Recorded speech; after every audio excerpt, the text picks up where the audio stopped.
नमस्कार दोस्तों राजा जनक एक दिन गंभीर मन से अष्टावक्र के पास पहुंचे। उन्होंने विनम्रता से कहा कि गुरुदेव, मेरे मन में एक प्रश्न कई दिनों से उठ रहा है। लोग कहते हैं कि यदि कोई व्यक्ति जीवन भर कितने भी पाप कर ले, लेकिन बाद में खूब पूजा पाठ करे, मंदिर जाए, व्रत रखे और दान करे तो उसके सारे पाप समाप्त हो जाते हैं। क्या वास्तव में धर्म इतना सरल है? क्या वास्तव में ऐसा होता है? अष्टावक्र ने जनक की ओर देखा और हल्की सी मुस्कान के साथ बोले, राजन, मनुष्य की सबसे बड़ी भूल यही है कि वो धर्म को भी व्यापार समझ बैठता है।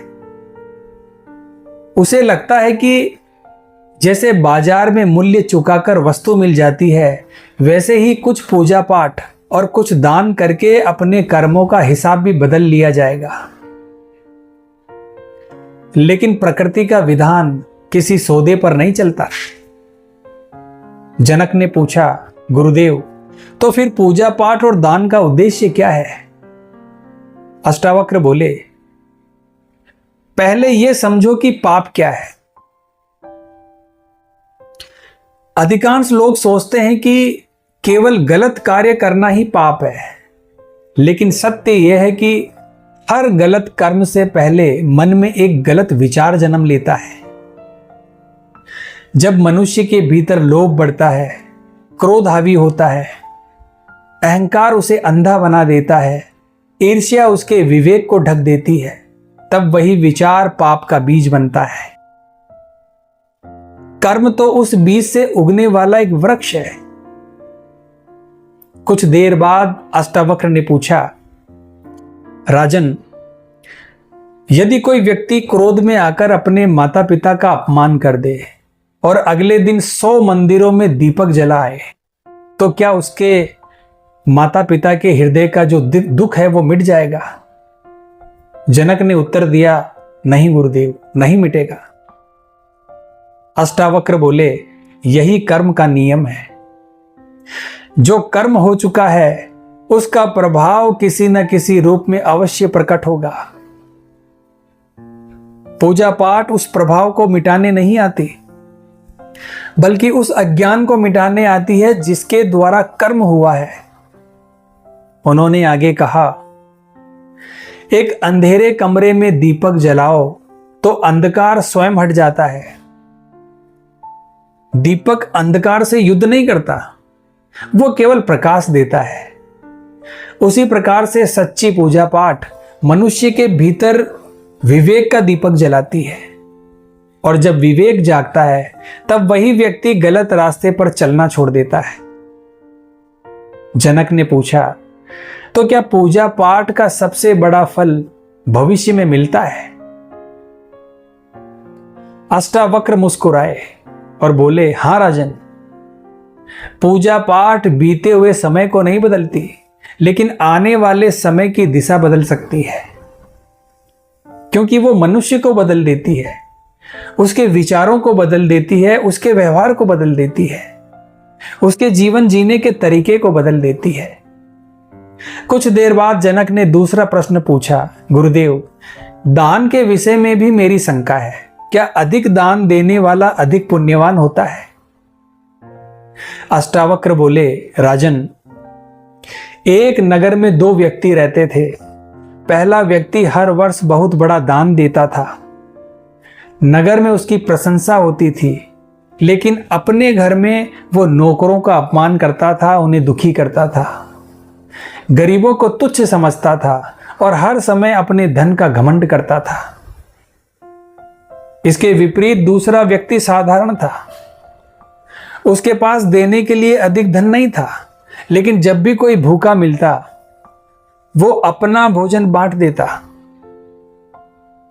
किसी दुखी को सांत्वना देता, किसी असहाय का हाथ पकड़ लेता और बिना प्रसिद्धि की इच्छा के लोगों की सहायता करता था। अब बताओ, सच्चा दानी कौन है? जनक बोले, जिसके भीतर करुणा है वही सच्चा दानी है।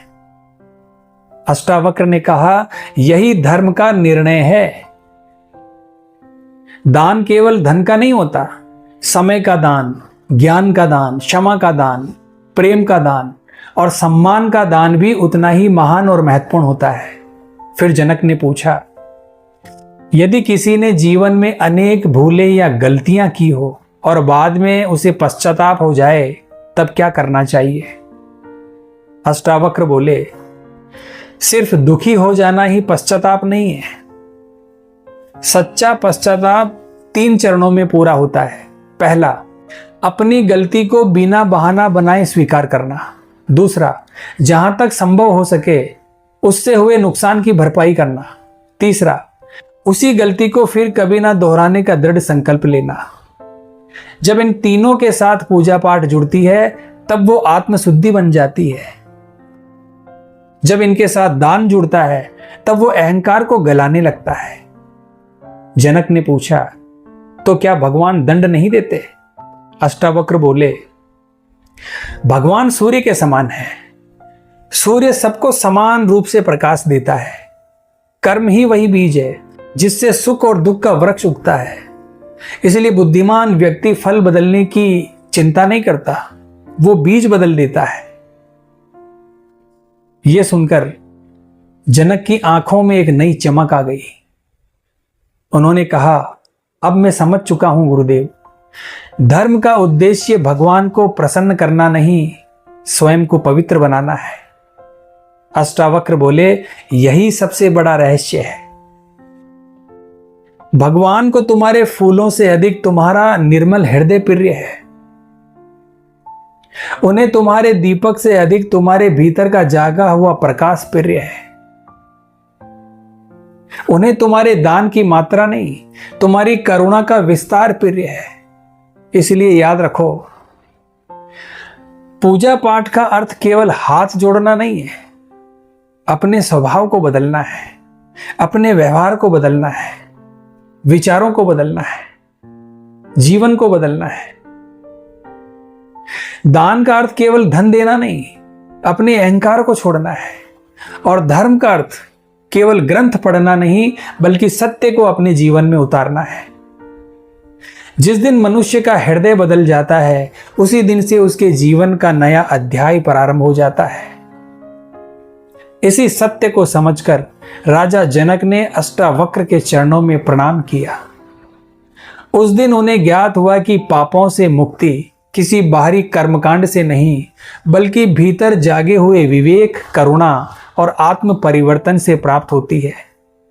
यही धर्म का सार है और यही मनुष्य जीवन का वास्तविक उद्देश्य भी।